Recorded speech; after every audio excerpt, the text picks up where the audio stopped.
Sini jap. Sini. Apa? Saya nak tanya, ni kereta apa Ini biasa kereta intim. Kenapa kereta intim? Sebab dia besar. Bukan, ni biasa kereta cikgu sekolah gusa. Oi. Ustazah bos. Ustazah. Ustazah ada pakai kereta besar. Ustazah macam ni. Kan? Aku pun dahsyat dah tengok kereta ni kadang-kadang kan. Dia boleh jadi se-ekstrim ni. Ui, tengok berbelit-belit. Oh, bukan belit-belit. Dia memang macam ni lah. Dia dah habis kemas lah ni. Oh, saya punya tak macam ni. Kalau yang standard lagi penuh tau. Ya ke? Oh, ini dah kira Ui. Dia punya front hood carbonate fiber. karbonat bos. Oh, bukan biasa-biasa. Oi. Kan, carbon fiber. Ui, dalam seat Recaro di seat 5. Bukan main bos. Kau punya EG pun tak ada seat di C5 lah. Alah bos, saya biasa je bos. Oi, belanja sangat ni. Gelar di kereta. Wah, ada stiker galeri kereta kat sana.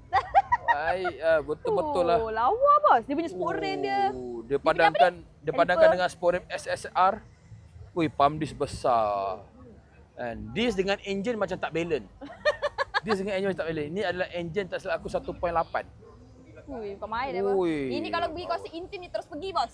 Ini kalau patutnya geng-geng intim sebelum buat konsert ramai-ramai naik kereta ni lah. Ramai-ramai naik kereta ni. Tapi gempui. Wow, ada sunroof. sunroof.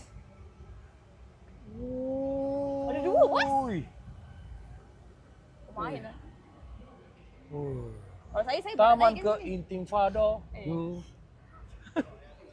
Padu. Aduh.